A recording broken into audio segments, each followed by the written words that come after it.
नमस्कार दोस्तों, मैं हूं अमित और आप देख रहे हैं नॉलेनोर। दोस्तों, क्या आपने कभी सोचा कि जब किसी रेलवे रूट पर काम चल रहा होता है तो कुछ ट्रेनें डाइवर्ट हो जाती हैं, लेकिन कुछ एक्सप्रेस ट्रेनों को उसी ट्रैक्स पर दौड़ाया जाता है। आखिर ऐसा क्यों होता है? क्या रेलवे यहाँ पर अपनी मनमानी करता है या इसके पीछे कुछ खास नियम है? तो दोस्तों, आज के इस वीडियो में हम इस रहस्य को खोलेंगे और बताएंगे कि कौन सी ट्रेनें डाइवर्ट होती हैं और कौन सी नहीं। तो वीडियो को लास्ट तक देखिएगा, क्योंकि आखिर में हम आपको एक ऐसा फैक्ट्स बताने वाले हैं जो शायद आपको हैरान कर दे। तो दोस्तों, सबसे पहले तो हमें समझते हैं कि ट्रेन के डाइवर्सन का मतलब क्या होता है। जब भी किसी रेलवे ट्रैक्स पर मेंटेनेंस या मरम्मत या फिर कोई हादसा होता है तो रेलवे रूट को पूरा ब्लॉक कर देता है। तो अब ट्रेनों को या तो रद्द करना पड़ता है या फिर किसी दूसरे रूट से चलाना पड़ता है। यही होता है डाइवर्सन। लेकिन सवाल यह है कि यहाँ पर कुछ ट्रेनों को उसी रूट पर क्यों चलाया जाता है जबकि कुछ ही को डाइवर्ट किया जाता है। तो दोस्तों, भारतीय रेलवे के ट्रेनों को चलाने के लिए एक सख्त नियम है, जहां पर हर ट्रेन को एक प्राथमिकता होती है जिसे कि प्रायोरिटी ऑर्डर कहते हैं। और ये प्राथमिकता तय करती है कि कौन सी ट्रेन डाइवर्ट होगी और कौन सी नहीं। सबसे अधिक प्राथमिकता सुपरफास्ट ट्रेन, प्रीमियम ट्रेन जैसे कि राजधानी, शताब्दी, दुरंतो वगैरह को मिलती है। ट्रेनें देश की लाइफलाइन होती हैं, जिन्हें इतना हो सके उसी रूट पर रेलवे चलाने की कोशिश करती है। इसके बाद आती है मेल एक्सप्रेस ट्रेनें, जिन्हें जरूरत पड़ने पर डाइवर्ट किया जाता है। और आखिर में होती है पैसेंजर या फिर लोकल ट्रेनें, जिन्हें सबसे पहले कैंसिल या डाइवर्ट किया जाता है।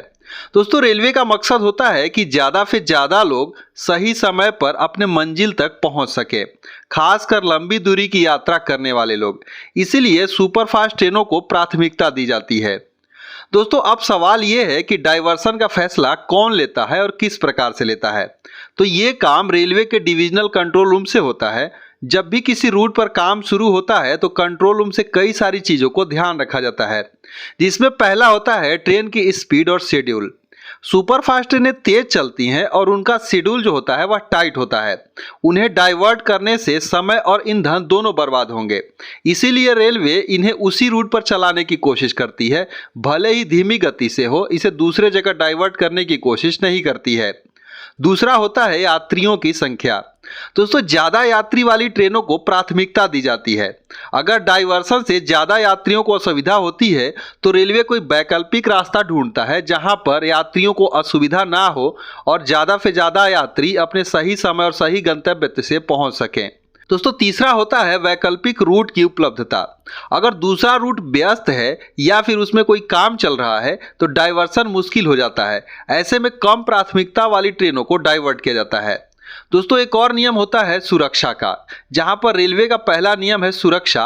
अगर ट्रैक्स पर कोई छोटा काम हो तो सुपरफास्ट ट्रेनों को सावधानी से उस रूट पर चलाया जाता है, लेकिन पैसेंजर ट्रेनों को डाइवर्ट कर दिया जाता है।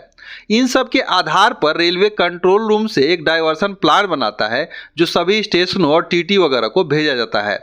दोस्तों, आप सोच रहे होंगे कि अगर ट्रेन को डाइवर्ट करना है तो सबको क्यों नहीं कर दिया जाता, किसी एक को क्यों किया जाता है। तो दरअसल होता क्या है कि अगर एक ही रूट पर सभी ट्रेनों को डाइवर्ट कर दिया जाएगा तो उस रूट की जो ट्रैफिक है वह बढ़ जाएगी और उसमें जो ओएचई वगैरह है उसमें उतने लोड वाले ट्रेनों को नहीं एक्सेप्ट किया जा सकता।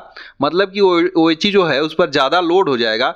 इसीलिए यहाँ पर एक साथ एक ही रूट पर सभी ट्रेनों को नहीं भेजा जाएगा। रेलवे कोशिश करती है कि अलग अलग रूट पर ट्रेनों को डाइवर्ट किया जाए ताकि ये जो ट्रैफिक कम रहे और ओएचई पर अचानक से लोड ना आए। साथ ही साथ होता क्या है कि कुछ स्टेशन जैसे कि जहां पर यात्री या फिर कुछ सामान को उतारना जरूरी होता है, तो इन सब चीज़ों को ध्यान में रखते हुए रेलवे प्लान करती है कि ऐसे जो यात्री या पैसेंजर है या जिनका सामान है उन्हें कोई ज़्यादा असुविधा ना हो। तो इन सभी चीज़ों को देखते हुए भी उस ट्रेन पर्टिकुलर जो है ट्रेन को नहीं डाइवर्ट किया जाता है, दूसरे ट्रेन को डाइवर्ट किया जाता है जिसमें ऐसी कोई भी चीज़ें नहीं होती है। तो दोस्तों, वीडियो के लास्ट में मैंने वादा किया था कि एक फैक्ट्स बताने के लिए। तो अगर आपकी कोई ट्रेन डाइवर्ट होती है, वो आपके बोर्डिंग स्टेशन को टच नहीं करती है, तो यहाँ पर दोस्तों आप अपना 100% रिफंड जो है क्लेम कर सकते हैं। दोस्तों, रेलवे का नियम यह कहता है कि अगर किसी डाइवर्जन की वजह से यात्रा जो है प्रभावित होती है तो आप टीडीआर क्लेम करके अपना पूरा पैसा ले सकते हैं। इसके लिए आपको ट्रेन के डिपार्चर के 4 घंटे पहले टीडीआर को फाइल करना पड़ेगा। तो दोस्तों, इस प्रकार से उम्मीद करते हैं आपको चीज़ें समझ में आई होंगी और कुछ जानकारी जानने को मिली होगी। सो इस वीडियो बस इतना ही। मिलते हैं एक दूसरे वीडियो में, तब तक के लिए धन्यवाद।